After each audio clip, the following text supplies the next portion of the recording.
Sejamos todos muito bem-vindos ao Céu Brasil.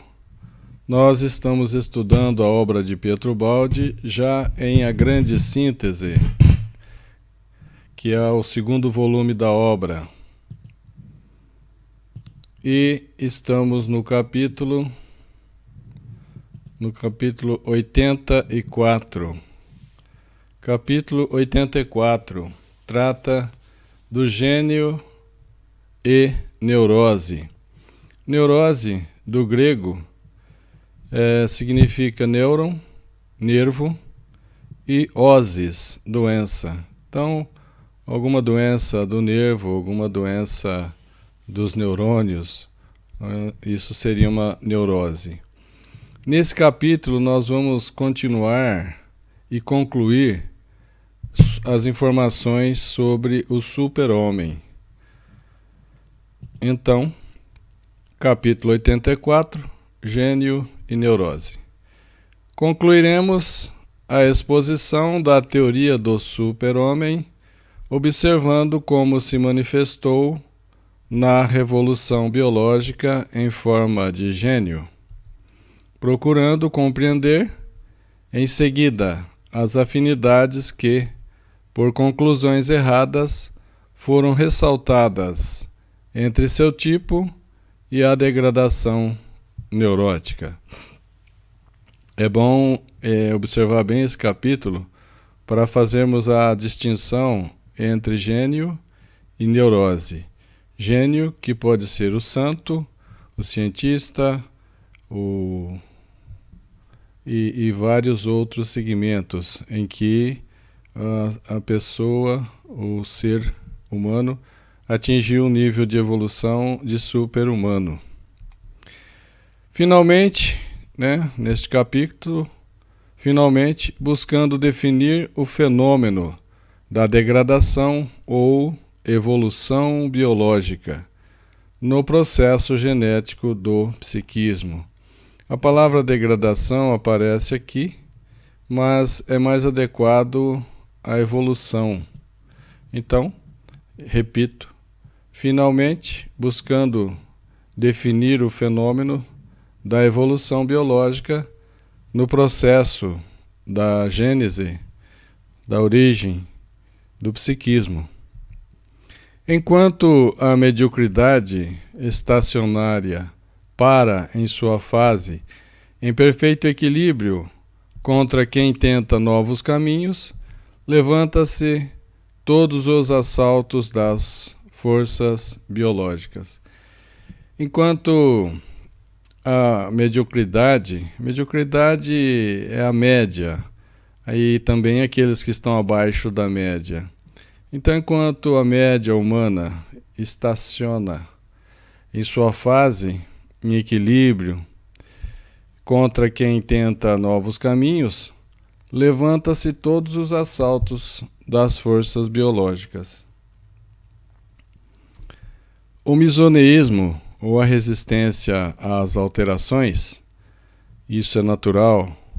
Nós temos a nossa evolução garantida pelo misoneísmo, que é essa resistência à alteração. Isso é muito forte. O misoneísmo, como garantia de estabilidade, é impulso de nivelamento, e a vida põe asperamente à prova as antecipações e as criações.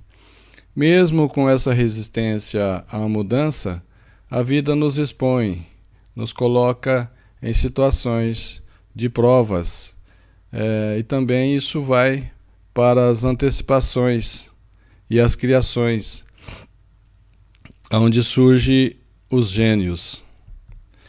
Se o gênio passa por sobre a Terra como um turbilhão, a massa, a grande quantidade de população mediana, medíocre, a ele, ao gênio, gruda-se para mantê-lo embaixo.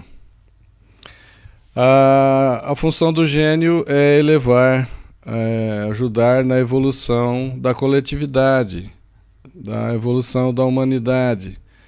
Mas a grande massa gruda-se no gênio e quer mantê-lo embaixo, quer nivelar o gênio à sua mediocridade. No tipo comum, os instintos são proporcionais às condições ambientais. No tipo comum, no homem mediano, na quantidade da grande massa, os instintos desse ser não evoluído são proporcionais às condições do ambiente em que ele vive. E existe uma correspondência estabelecida antes que essa criatura nasça entre ela e a coletividade. Então existe uma correspondência entre a massa e a própria coletividade dessa massa medíocre. A palavra medíocre não é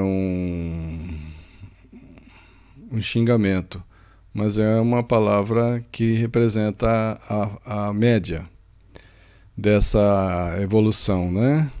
A média da população. Então, no tipo comum,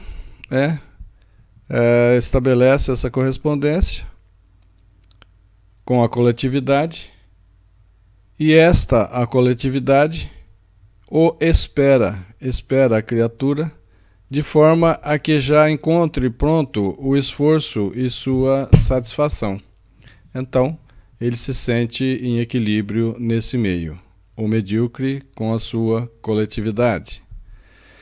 A compreensão é automaticamente perfeita entre o medíocre e a massa medíocre. O gênio, ao contrário, monstruosa hipertrofia de psiquismo. O gênio tem muito desenvolvido o psiquismo, situado numa posição biológica supernormal. O gênio encontra-se defasado em tudo e por tudo. O gênio é aquela antecipação, é aquele produto que a vida vai produzir em todos nós. O gênio é essa antecipação, claro, e ele se encontra defasado naquele ambiente de medíocres. É impossível estabelecer uma correspondência entre seu instinto do gênio, que normaliza o supernormal, e o ambiente que exprime outra fase e oferece outros choques. O gênio tem toda essa dificuldade nesse ambiente desfavorável para o seu instinto, para o seu psiquismo que já está evoluído, que já está no supernormal. A diferença de nível produz uma desproporção entre o gênio e a coletividade medíocre. Não se esboça uma compensação. O desequilíbrio entre sua alma e o mundo é insanável. Impossível é a conciliação entre sua natureza e a vida. O gênio realmente encontra-se deslocado, porém o gênio é o futuro da coletividade. O gênio, que é o super-homem, é o futuro da humanidade, que passará a ser super-humanidade. O gênio passa solitário e dolorido, mas consciente do próprio destino. O gênio passa incompreendido e gigantesco, é um destino incompreendido e gigantesco, repugnando os ídolos da multidão. Aquilo que é ídolo, aquilo e aqueles que é ídolo para o gênio, aquilo que é ídolo para a grande massa, para os medíocres, não é ídolo para o gênio. Então o gênio passa, repugnando os ídolos da multidão, atordoado pelo intrépido da vida, desatento e inepto, porque sua alma é toda ouvidos para um canto sem fim que lhe sai de dentro e voa ao encontro do infinito. O gênio está focado no infinito, no plano espiritual, enquanto a grande maioria, a grande massa terrena, está focada mesmo na Terra e nas suas consequências mais próximas da Terra. Estranho sonhador, o gênio, estranho sonhador, preso no sagrado tormento da criação, absorvido nos ócios fecundos, em que amadurece o invisível trabalho íntimo, sofre com uma paixão em que não é o homem, mas o universo que responde. Então o gênio, nesse esforço evolutivo, nesse ambiente que ele é observado como um sonhador, ele sofre com uma paixão que o universo responde, porque Deus nos busca, então Deus nos atrai, Deus atrai mais ainda, nesses níveis mais altos. A imensidade do infinito está próxima, e ele, o gênio, não vê a Terra, que atrai todos os olhares e todas as paixões.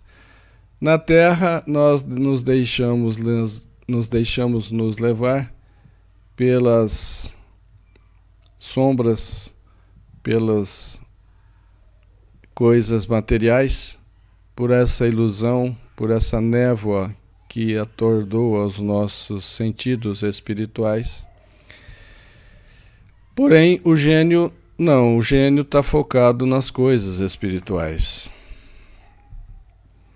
O gênio vive de lutas titânicas. O gênio pede à vida a realização do ideal, sem possibilidade de concórdia com a mediocridade, aspirado como um turbilhão pela ânsia de evolução. O gênio tem esse desejo de evolução e também ele tenta arrastar aos outros para evoluir com ele. Conhece o medo de quem se debruça sobre o abismo dos grandes mistérios. Conhece a vertigem das grandes altitudes, a amargurada solidão da alma diante da inconsciência humana. O gênio se sente só nesse ambiente de inconsciência humana. O gênio conhece a luta atroz contra a animalidade que retorna, as imensas fadigas e os perigos que aguardam os que querem alçar-se ao voo. O gênio luta contra a sua animalidade, o gênio busca a sua espiritualidade. O gênio corre esse risco, esse perigo daqueles que querem voar.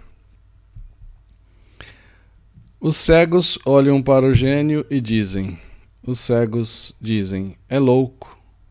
Os cegos espiritualmente, aqueles que não conhecem da vida espiritual, logo pré-julgam e condenam o gênio e catalogam o gênio como louco. O gênio sente-se esmagado pelo inútil peso do número, porque na Terra pesa o número. O número, as grandes massas é que decide. E isso esmaga o gênio, porque o gênio não é número, é qualidade. O gênio não é quantidade, é qualidade. Então, o gênio sente-se esmagado pelo inútil peso do número. O gênio compreende a baixeza de quem não o compreende. O gênio compreende. Ele é mais, o mais compreende o menos. Então, o gênio compreende e releva, perdoa a baixeza de quem não o compreende. Mesmo a ciência, filha da mentalidade utilitária, da mediocridade incompetente, claro, se a grande maioria na Terra é mediana, é da mediocridade, a ciência é filha dessa mentalidade. Mas a ciência, ávida de julgar, a ciência sentencia. Neurose. A ciência não compreende o gênio e chama o gênio de neurótico. Sentencia neurose, como se fosse uma doença dos nervos ou uma doença mental. Mas o gênio não pode descer. O gênio veio para nos elevar. O gênio veio para nos ensinar a subir. O gênio sente seu eu gritar e não pode calar. O gênio não pode calar. O gênio tem que ter a coragem de falar, de arrastar, de conduzir para a evolução. O gênio, ele não é um corpo apenas, como os outros. É, acima de tudo, uma alma. O gênio já é um espírito mais evoluído. O espírito que dormita em tantos e deve nascer, aparece nele, no gênio, como um gigante, evidente, troveja e se impõe.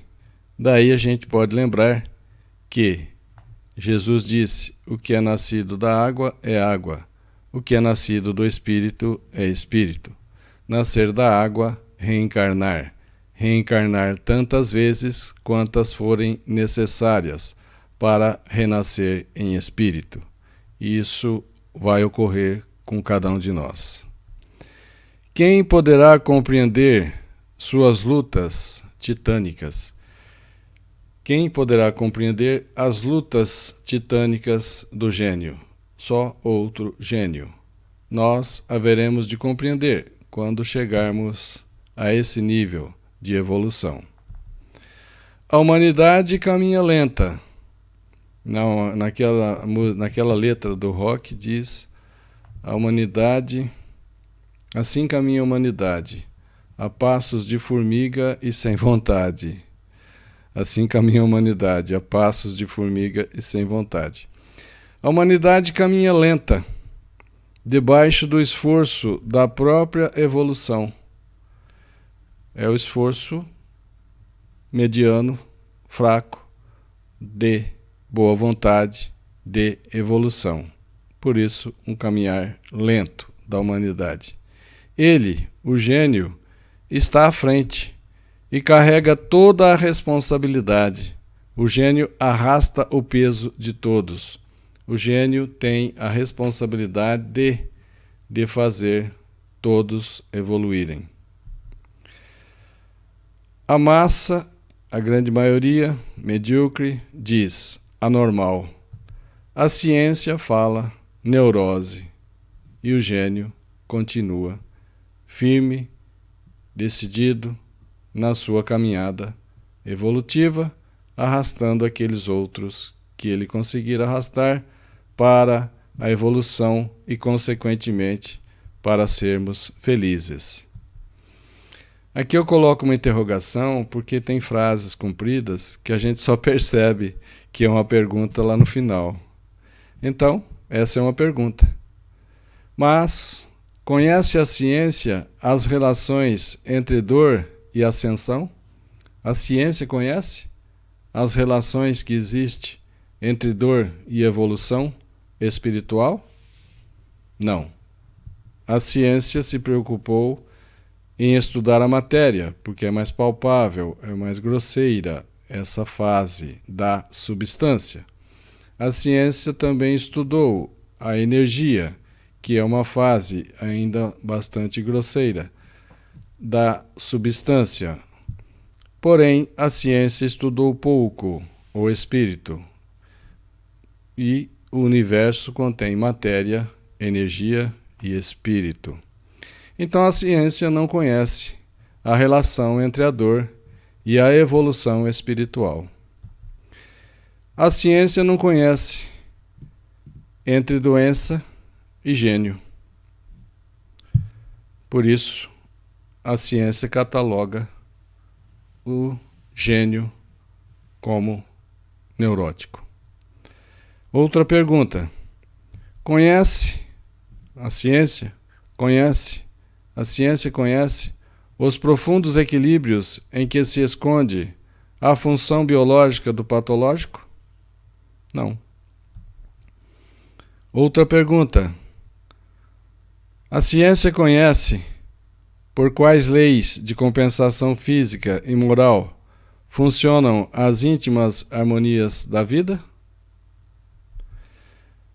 Mas, se a ciência ignora todos os fenômenos sutis da alma, se a ciência ignora os fenômenos sutis do espírito e as relações do espírito com o mundo material, até negando a alma totalmente, que pode entender essa ciência fragmentária, incapaz de sínteses, sobre a complexidade de leis superiores, de cuja existência ela sequer suspeita.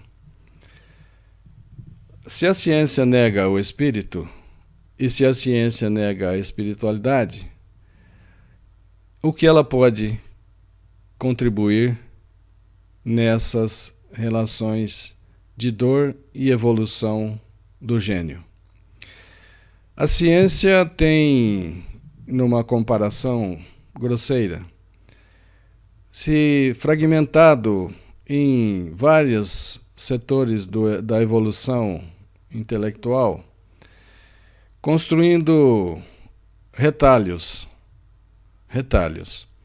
Precisa que se reúna todos os retalhos para formar uma colcha, entre aspas, para fazer uma síntese do conhecimento humano e perceber que a função da ciência é, além de produzir comodidades, a função da ciência, a função mais nobre da ciência é auxiliar, é conduzir o homem, conduzir a criatura ao Criador.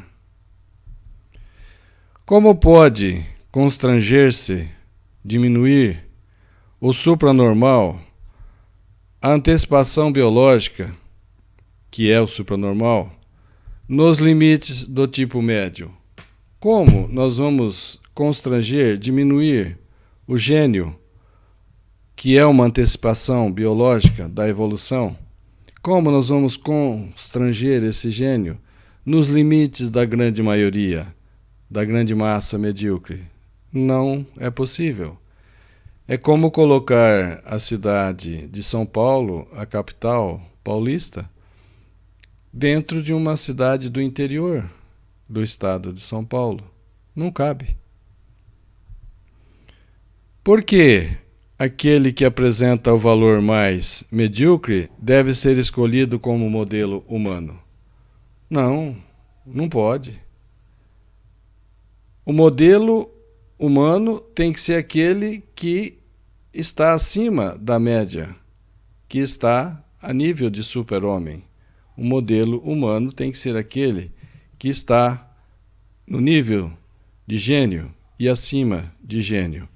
Por isso, Jesus de Nazaré, o Cristo, é o nosso modelo e guia. Então, não podemos eleger como modelo um medíocre, um ser humano terráqueo que esteja na média. Não é modelo. Que significa esse nivelamento, essa redução de altitude em categorias preconcebidas, esse apriorismo que emborca a visão do fenômeno, exaltando no gênio apenas o lado pseudopatológico da neurose?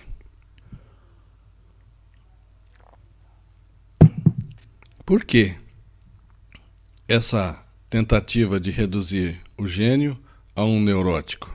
É isso. Por que só se exalta naquele que é gênio um lado, entre aspas, de doença, de neurose. Não. Não é patológico o cansaço proveniente de enorme trabalho, o desequilíbrio inevitável que provocam as antecipações evolutivas. O gênio é o produto da vida, o gênio é uma antecipação evolutiva. Isso vai ocorrer com cada um de nós, passarmos por esse nível de evolução do gênio, sairmos da média para o nível de gênios. É o caminhar normal do homem para o super-homem e da coletividade humana para a super-humanidade.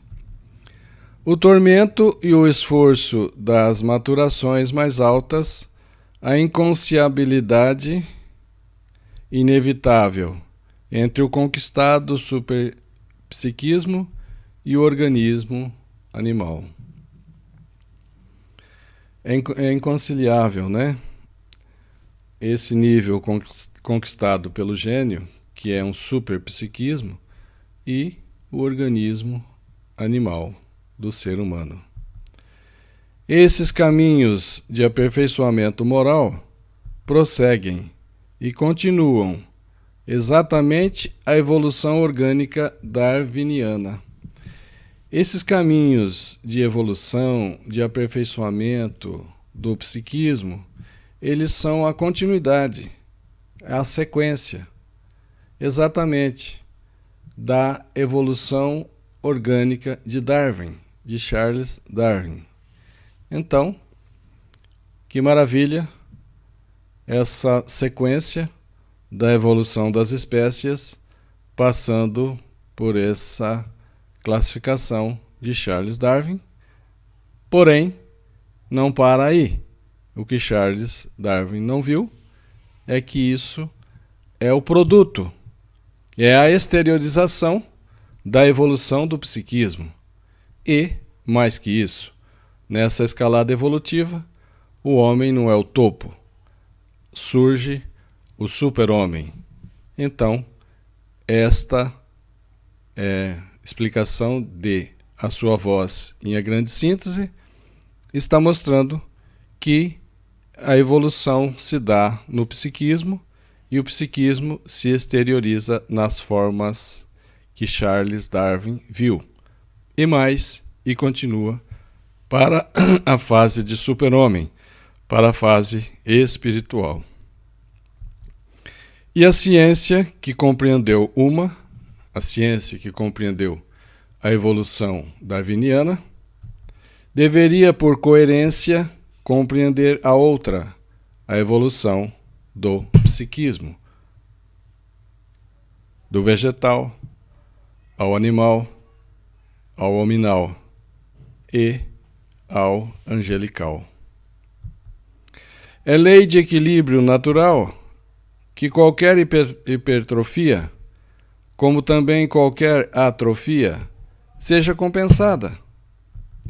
Como no campo orgânico, cada indivíduo tem, normalmente, um ponto de menor resistência e maior vulnerabilidade, que fica compensado por um reforço proporcional em outros pontos estratégicos. Então, em palavras simples, cada um de nós tem o seu ponto fraco, ou o calcanhar de Aquiles. Nesse ponto de menor resistência, nesse ponto de maior vulnerabilidade, é natural que ocorra uma compensação. Por exemplo, aquele que tem uma deficiência visual, ele apresenta uma compensação, um esforço proporcional, e ele desenvolve mais outros sentidos, como, por exemplo, a audição, o tato. E isso é natural. Isso é justamente esse reforço proporcional que se dá, que se realiza como compensação, né? Assim, no campo psíquico, verifica-se um desenvolvimento de qualidades que a média, a grande massa humana, sequer suspeita. No campo psíquico está o desenvolvimento de qualidades, das virtudes, da eliminação dos defeitos, da correção dos erros, da eliminação e do abandono dos vícios, na busca das virtudes, e a grande maioria terrena não suspeita disso. E isso, essa busca, se dá para a felicidade. Não se pode julgar um tipo psíquico de exceção com os critérios e unidades de medidas comuns para relegá-lo sumariamente no anormal e no patológico. Não podemos julgar um tipo de psíquico de exceção, como é o gênio, com os critérios, com as medidas que se usa para a mediocridade. E para condená-lo e para relegá-lo, para classificá-lo, para catalogá-lo como anormal e doente. Insisto nisto porque assim inverte-se a apreciação desse novo tipo de homem, cuja criação é função justamente dos tempos modernos. Esse novo tipo de homem, o super-homem, cuja criação é função justamente dos tempos de hoje. É função da atualidade, a produção, a criação do super-homem, do gênio. Querer levar para o anormal tudo o que exorbita da maioria medíocre é sufocar a evolução, fazendo do tipo humano mais comum, de valor duvidoso, o tipo ideal. Então, querer levar o gênio para o anormal, que é porque ele está acima da maioria medíocre, é sufocar, é evitar a evolução. E eleger o tipo humano comum como tipo ideal, como modelo, e não é. O tipo comum não é modelo. É crime querer esmagar embaixo o que não se compreende. Este, por em comum, e confundir, colocando igualmente fora da lei do subnormal, colocando fora da lei o subnormal e o supernormal. Fenômenos que estão simplesmente nos antípodas um do outro. Aquele que é subnormal, que ainda é involuído, que ainda não evoluiu, e o supernormal, aquele que já evoluiu, encontram-se afastados. Existe uma escala entre eles. O subnormal está no extremo inferior e o supernormal está no extremo superior. Estão um em relação ao outro nos antípodas. Sem falar nas injustiças históricas, delineia-se ainda hoje, por vezes, o tipo humano que tende ao supernormal. É o terceiro tipo de homem, como vimos. Nós já vimos isso também. É um tipo de personalidade que representa por maturidade de instintos, refinamento moral e intelectualidade superior, a assimilação ocorrida dos mais altos valores espirituais, a aquisição das qualidades mais úteis à convivência social, constitutivas do edifício das virtudes, a formação realizada do tipo ao qual tende a humanidade em seu desenvolvimento, a humanidade tende à superhumanidade por evolução dos sentimentos. A força bruta já deu tudo que tinha, tudo que era possível nos dar na caminhada evolutiva. A astúcia já deu tudo que tinha para nos ajudar na caminhada evolutiva. Porém, agora é necessário realizar essa busca, esse desenvolver dos talentos ou virtudes, como a fé, a humildade, a caridade ou altruísmo e o amor. Isso adentrando, então, na superhumanidade e, consequentemente, menos imperfeita e mais perfeita, com felicidade, que é proporcional à perfeição. Inteligência, dinamismo, excepcional sensibilidade e percepção do bom, do belo e do bem. É o caso do gênio. Uma retidão em que se fixaram os mais altos ideais de honestidade e altruísmo, ou simplificando, caridade, que são o índice do grau de evolução, uma atitude superior que cimenta o conjunto social e funciona no organismo coletivo. É necessário que exista leis para harmonizar os seres, as criaturas.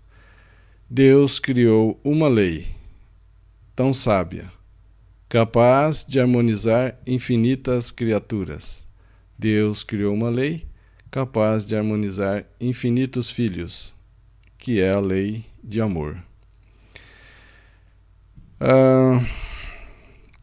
Isso facilita o relacionamento social. Isso ajuda no organismo coletivo. E é justamente essa a função, o objetivo que temos que buscar nesse relacionamento, nos amarmos, nos tornarmos mais honestos, caridosos, humildes, confiantes em Deus e mais amorosos. E isso tudo cimenta, funde um conjunto social harmônico, um mundo melhor. Todos sinais de nobreza são os índices de evolução. Aquele que ama mais tem um índice de evolução maior. Aquele que ama menos tem um índice de evolução menor, tem um sinal de nobreza menor. Todos sinais de nobreza, de raça, de uma aristocracia de espírito. E o que importa é o espírito e as coisas que são úteis para o espírito. Mas, ao mesmo tempo, existe uma sensibilização dolorosa que revela o esforço de novas adaptações, o tormento de um ser que geme sob o peso de violentos deslocamentos biológicos, a rebelião de um funcionamento orgânico não habituado. O gênio passa por esses deslocamentos, por esses violentos deslocamentos biológicos. E não é o normal, né? Não é o comunzinho, não é aquilo que se está habituado na grande massa. E o gênio não sabe submeter-se às exigências de um psiquismo que um psiquismo preponderante impõe na improvisada dilatação de suas potencialidades. Se hoje aparece como fraco, se o gênio aparenta ser fraco, acumula em si qualidades e poderes espirituais que, um dia, admiti-lo-ão entre os futuros dominadores do mundo. Sim, os gênios, os santos, os futuros dominadores do mundo terreno, ao passo que aos normais, aos medianos, aos medíocres, aos equilibrados no ciclo das funções animais, restará por seleção natural a função dos servos. Então, os gênios conduzirão e os servos, a grande massa, a mediocridade, será conduzida. Se o gênio apresenta uma tendência à neurose, é porque seu temperamento de vanguarda, que assume o risco da preparação das verdades futuras e executa uma grande função no equilíbrio da vida. Então, é a preparação de verdades futuras. E ele executa essa grande função no equilíbrio da vida. Se em sua própria emotividade e afetividade, intensas demais, na exaltação da inteligência e da sensibilidade, na moral primorosa, existe algo de ultra refinado, como da raça aristocrática que, por estar madura demais, agoniza e morre. Socialmente, é um fermento precioso. O gênio é um fermento precioso de sensibilidade e atividade, uma centelha de vida entre uma massa de medíocres, onde predomina a inércia e a vida que não sabe senão manter-se e reproduzir-se. Os medíocres não sabem senão manter-se, alimentar-se e reproduzir-se, fechada no ciclo de suas funções animais. Esses seres delicados, os gênios, foram e são constrangidos a viver num mundo de todos, onde a grande maioria é medíocre, cria suas leis e impõe essas leis limitantes, castradoras ao gênio. Que terrível choque para eles, para os gênios, reserva a luta do tipo comum, vazio de escrúpulos, o tipo comum, a grande maioria, vazios de escrúpulos, vazios de sensibilidade, que se conduzirão tão brutalmente. Terrível choque passou o nosso Mestre Jesus, com toda a sua sensibilidade, com todo o seu amor, nesse ambiente primitivo, sem escrúpulos e pessoas insensíveis que conduziram-o brutalmente a um julgamento, a uma condenação injusta e ao sacrifício na cruz. Então, esses grandes gênios, e eu falo agora do maior dos gênios, Jesus, só passam por todo esse choque, por toda essa dificuldade. Os gênios são generosos e honestos, não sabem prostituir a alma todos os dias para obter vantagem imediata. Vivem daquilo que o mundo verá somente daqui a milênios e pagam caro sua superioridade. O gênio encontra muita dificuldade no meio dos medíocres e pagam caro toda a sua dificuldade por ser superior àqueles outros. A dor, caminho das grandes ascensões, é a companhia dos gênios. É a companheira mais chegada. Nos gênios, neles, a natureza humana que morre para dar vida ao psiquismo super-humano sofre o tormento da agonia, e, com sua afetuosidade intensa e incompreensível aos normais, implora desesperadamente ajuda para não morrer. O mundo ri, mas já foi selado pela palavra do grande entre os grandes, por Jesus. Pai, perdoa-lhes, porque não sabem o que fazem. Jesus disse isso, né? Quando estava ensinando o perdão, enquanto estava sendo assassinado na cruz. O homem julgado inconsciente.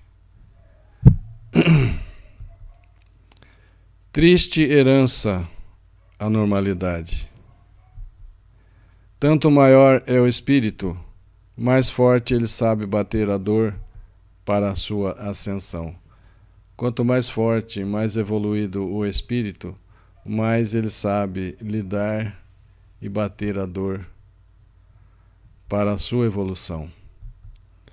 É lei da natureza que as grandes criações sejam filhas das grandes dores. A dor tem função criadora. E as grandes criações, nos gênios, são filhas das grandes dores.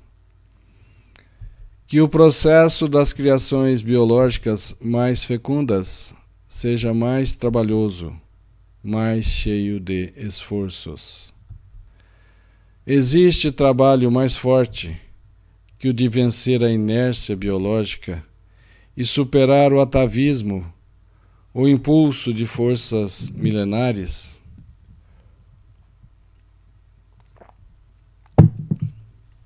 Ou seja, existe impulso mais forte, existe coragem maior do que vencer a si mesmo, vencer a sua e a nossa animalidade, diminuindo essa imperfeição, evoluindo esses sentimentos que são defeitos graves, como o ódio, a falta de fé, o egoísmo e o orgulho.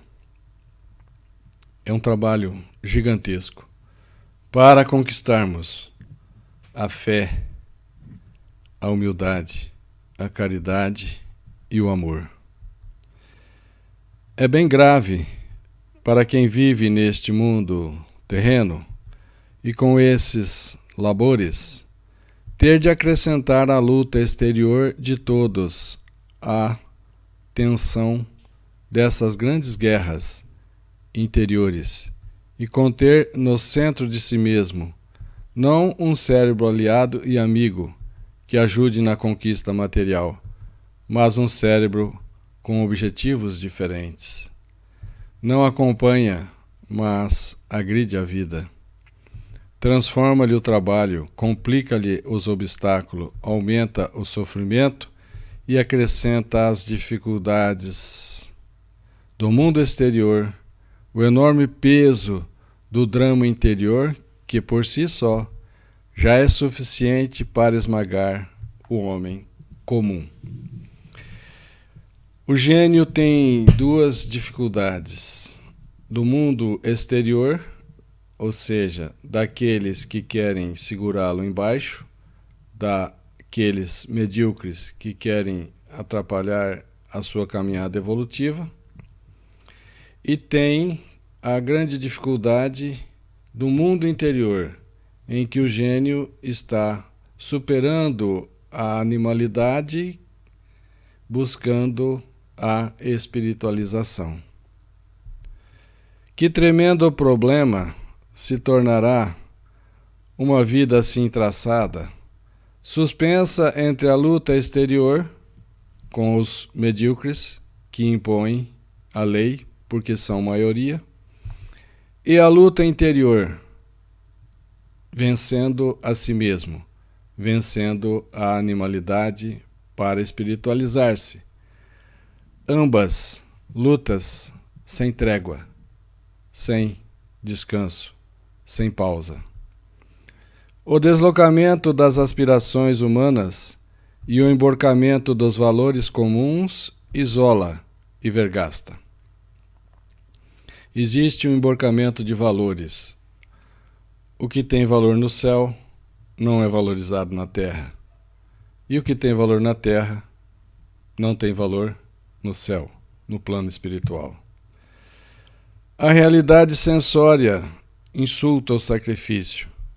O presente não quer morrer para dar lugar ao amanhã. O corpo não quer morrer, não quer dar lugar para o espírito. O tangível não quer dar lugar para o imponderável. E isso torna-se uma dificuldade. A construção de uma alma nova exige um grande esforço no deslocamento do eixo da vida e a revalorização de si mesmo num nível mais alto. Deixarmos de ser os homens velhos para sermos os homens novos. A esse ser que busca fazer isso, a esse super-homem, a esse gênio, diz a ciência: psicopata, doença mental. Sem dúvida, existe uma neurose patológica, como síndrome clínica mais ou menos evidente, em que se encontra justamente exaltado o tom da dor e da sensibilidade. Mas, com muita frequência, a ciência quis incluir nela grande quantidade de fenômenos que pertencem ao supernormal e algumas maravilhosas indenizações da natureza que sublima o espírito e provoca um crescimento gigantesco de manifestações intelectuais no coração de uma psique tormentosa. Muitas vezes a ciência quis catalogar o gênio como neurótico. Desvalorizou, desse modo, um tipo humano que podia ter uma função na economia da vida social. Desvalorizou-se o gênio, que poderia auxiliar muito na coletividade. Com essa incompreensão, a ciência inverteu sua tarefa. A ciência inverteu a própria tarefa. Valorizar as forças da vida. A função da ciência é valorizar as forças da vida, conduzir a criatura ao Criador. Grande responsabilidade para quem fala de cátedra, com responsabilidade de ensinar. O não saber ver essas mais altas fases da evolução biológica que, no entanto, é tão corajosamente defendida. O ter compreendido que isto é apenas um fragmento da verdade, só para baixar o espírito ao nível do corpo, e não para elevar o homem à dignidade espiritual. Grande é a responsabilidade daquele que fala com autoridade, trazendo para a diminuição do espírito, trazendo um sufocar do espírito e um exaltar da matéria. Aquele que traz conceitos materialistas, aquele que insufla na alma alheia a descrença. Esse tem grande responsabilidade. E a primeira das responsabilidades, basta observar, é que se está ruim para aquele descrente e ele é encorajado por grandes autoridades do conhecimento, então este que está em dificuldade acha o mais óbvio, o mais rápido sair das dificuldades, das aflições pela porta do suicídio. Grandes responsabilidades, e essa é a primeira delas. Daquele que professa a descrença, daquele que traz a matéria acima do espírito, daquele que rebaixa o espírito ao nível do corpo, enquanto ele deveria demonstrar ao homem que o homem não é corpo, é espírito, em experiência no corpo físico. Está na hora desse organismo de intelectuais e de conhecimento chamado ciência, se quer ser ciência, assumir a direção consciente deste grande fenômeno, a evolução. Está na hora da ciência e dos cientistas, das autoridades do conhecimento, em assumir a direção consciente do fenômeno da evolução, evitando os suicídios, encorajando-nos para corrigirmos os erros, corrigirmos os defeitos, abandonarmos os vícios, buscarmos as virtudes. Porque o objetivo da vida é a perfeição, consequentemente, sermos felizes. Isso é função da ciência também.